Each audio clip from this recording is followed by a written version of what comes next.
The following review is intended for entertainment purposes and targeted for adult fans of the series. Today, Mighty Morphin Power Rangers comics...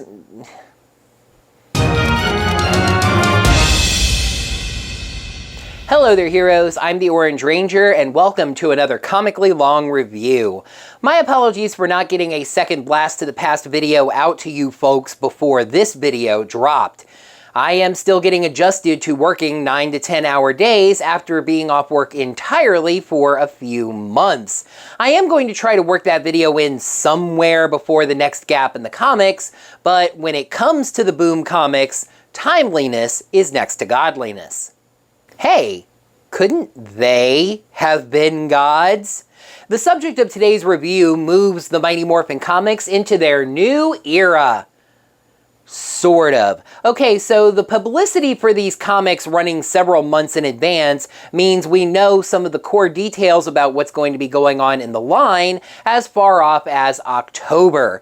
After Mighty Morphin Power Rangers issue number 55, we're going to be seeing a pretty major reset.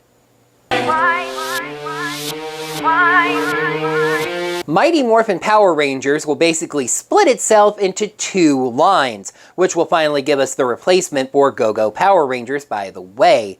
Mighty Morphin is going to follow the dinosaur-themed Rangers, while Power Rangers is going to follow the Omega Rangers and focus more on the Power Rangers multiverse, both series restarting at issue number 1.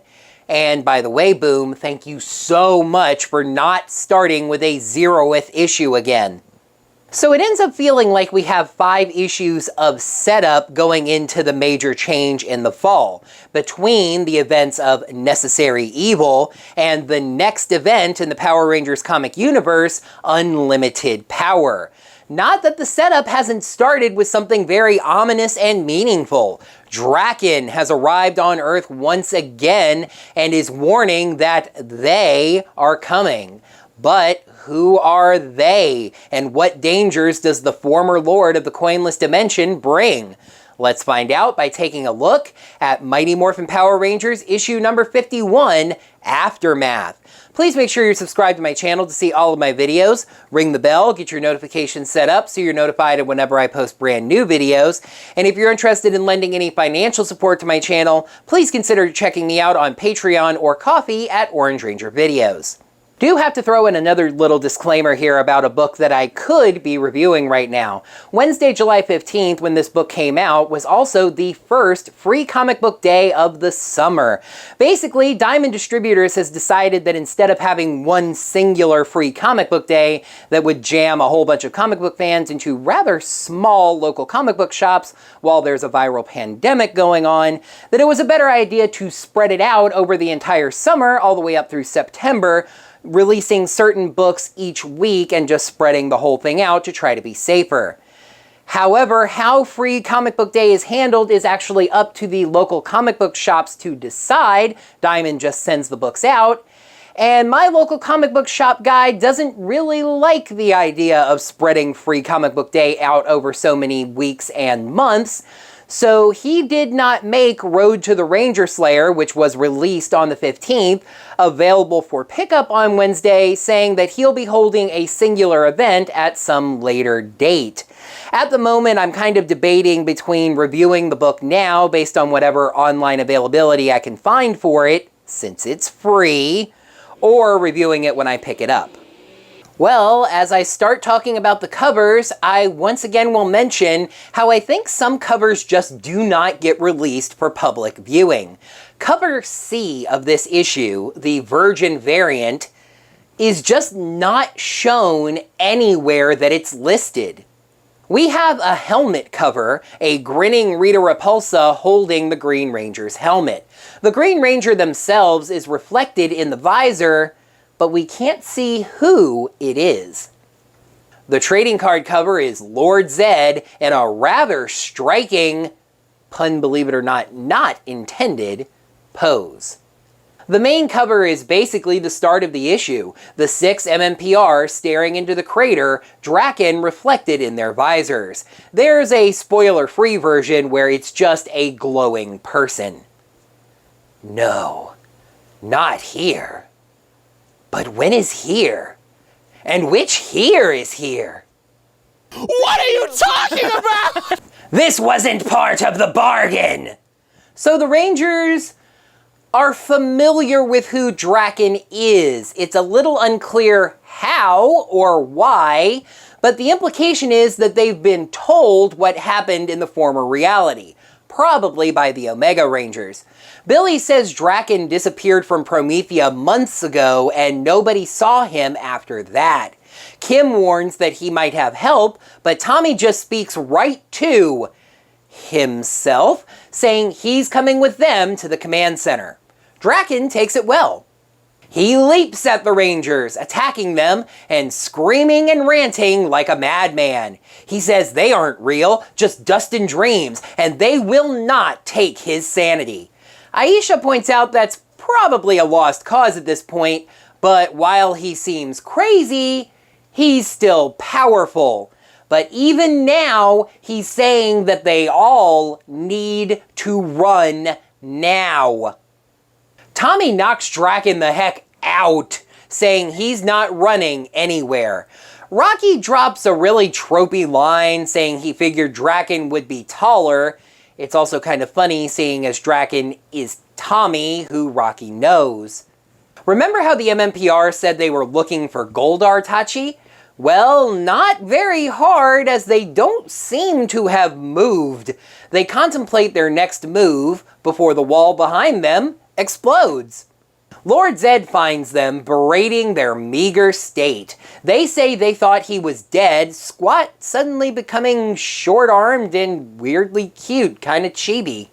He pivots from insulting them, saying he figured they would have fled the Earth after he vanished, but he's learned they actually tried to carry on. They may have failed to take over the Earth, but that was just because they didn't have his leadership. He's still impressed with the attempt. He opens a portal to take them back home with a new plan he actually needs their help on. Kim asks how big a deal Draken returning is, but Zordon says they should be concerned but not scared. They have Draken in a cell under the command center, and he is not escaping, because Draken has never escaped the escapable before, right? That's a stupid question, too. Tommy asks what's to be done with Draken, and even Zordon seems to be up to speed on who Draken is. Draken is not meant to be a part of their reality, and if they send him back to his own, perhaps that will set everything back on the path to homeostasis. Billy and Kim question this, since it will get him back to his former forces. Aisha makes a rather sensible suggestion, dropping him in an Omega Rangers brand dumpster and punting the problem a few centuries down the road. Tommy fails to address that whatsoever, saying the last time they stopped watching him, he nearly destroyed the universe. Excuse me, the f did you just say? That does not respond to Aisha's suggestion in the slightest. I can sort of buy that he was just adding his own suggestion or opinion, but then he's completely ignoring her, and that's almost worse. Also, you can see here that Tommy looks over his shoulder at Aisha, and then his answer is said still looking over his shoulder at her. Get on with it! You know how I've been nicer to you lately, MPG? Starting to lose my patience. Zordon points out the bigger concern. Draken is scared of something, and seeing as Draken redefined the Ranger Multiverse's definition of the word evil, what could spook him like that? He will not leave the command center until they know. At the school, Adam has a really drastically new look. A sleeveless black tank, a purple beanie, sunglasses indoors, and sucking on a lollipop stick. This actually got me momentarily really confused as to who this was. Yes, even wearing the color black. Anyway, he and Kim talk about Zordon being intense, which got me further confused as to who this could be if they knew Zordon. Meanwhile, Rocky talks with Matt about football games between Angel Grove and Stone Canyon before he transferred. The groups run into each other, Kim asking how Rocky and Matt know each other. Adam asks how Matt and Kim know each other, and they look away, embarrassed. Tommy, wearing green, because there's no reason to just throw away your old clothes, right? Is teaching a children's karate class, dismissing them. Aisha shows up, joking up him running things the way Jason did, before getting to the point, asking if Tommy has spoken with Draken yet. And look, this training dummy is also wondering. Or maybe it's admiring Tommy's washboard abs and glittering vampire skin. Basically, Aisha can't understand how someone could encounter an evil, homicidal maniac version of themselves and not freak out. But he eventually agrees with her assertion that for a Power Ranger, it was Tuesday. When she asks again if he'll speak with him, he says that if he's in a room with Draken, the only conversation will be him asking what the 5 toes said to the face. Billy goes to conduct scans on Draken, Draken speaking to him teasingly. We also see that Draken speaks to the head of Saba he snapped off, wearing it like a necklace, and when I say he's talking to it, I mean that he's responding to it as if it is talking to him. Billy starts giving it right back. When Draken says he could just tell Billy where he's been, which is part of what Billy is trying to find out, Billy asks him if he even knows. Since the Rangers beat him so badly, they erased his conquest from reality. Draken responds with kind of crazy gibberish, stars born, planets dying, nothing to do with him, etc., etc. Billy asks him what he's running from, and Draken says he'll tell him if he just opens the door. Billy's not as dumb as Lechner, so he doesn't, saying he'll bring him some food later. Draken asks for a kale smoothie from Ernie's before telling Saba that they all look that scared of him. Were Bulk and Skull featuring Candace in issue 50? I don't think so. Anyway, they're back as Candace drags the two around Angel Grove, trying to educate them on culture and history. Neither of which are giant spiky alien snail slugs named Psycho Slug. They run away as the Rangers teleport in. Billy makes a joke about salting the slug, and Adam doesn't get it. I haven't really been mentioning this lately because it's kind of annoying, but one of the main character traits of both Adam and Rocky in these books are being kind of stupid. Reviewing Boom Comics right after Hamilton once makes me adore a good, well-drawn, accurate morph. They've gotten it wrong before, but it's been quite a while. The hands are in the right place, the morphers look perfect, no giant red coins on silver squares to be seen.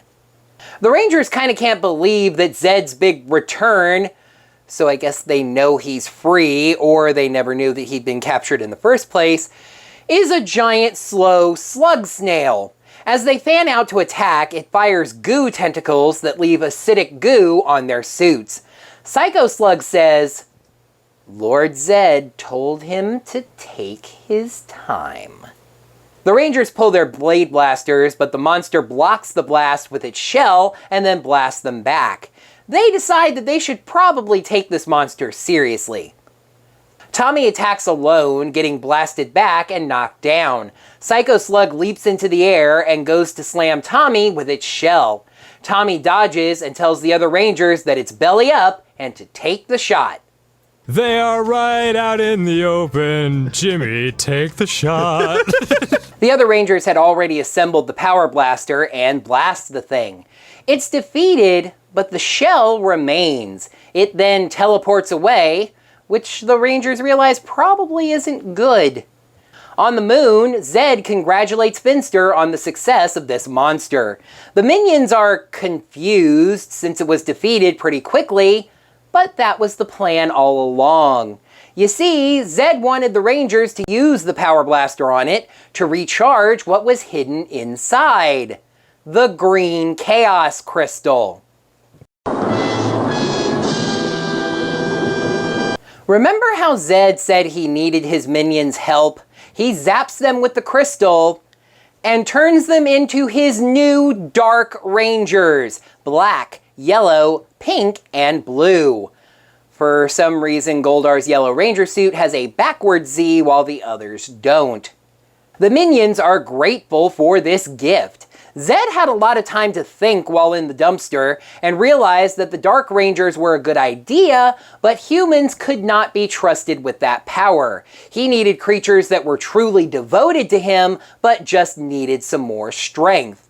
However, Zedd notes they are one short, and he needs someone vicious, devious, and devoid of empathy. Babu adds to this. Their team is missing a Red Ranger, a leader.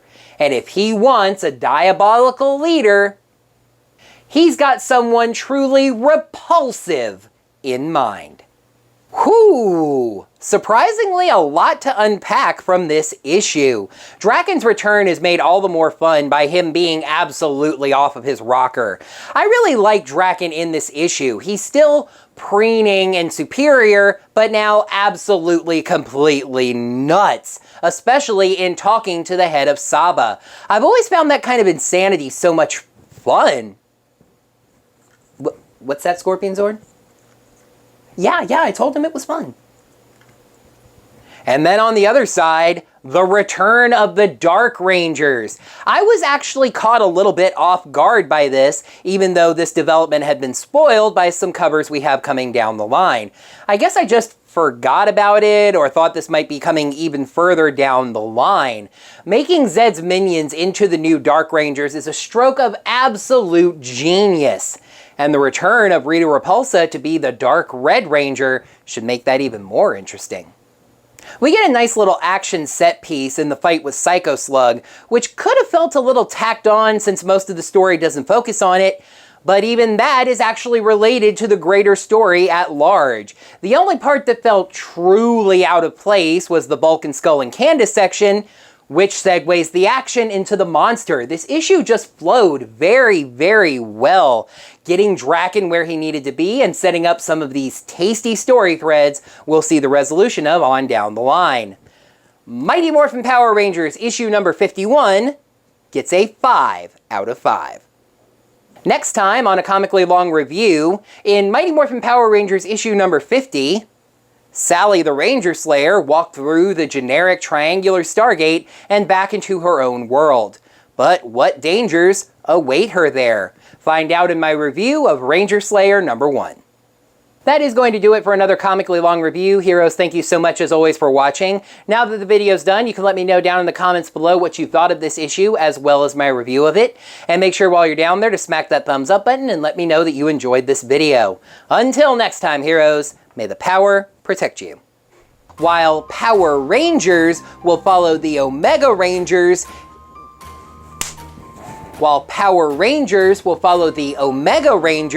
and their viewing and what did I say? Mighty Morphin will follow the dinosaur-themed Rangers, while Power Rangers will focus the This wasn't part of the bargain! So the Rangers, shoot. Draken is scared of something, and seeing as Draken redefined the Ranger Multiverse's dimension of the Draken asked for a kale smoothie from He's a lot of fun in this. I'm doing that again.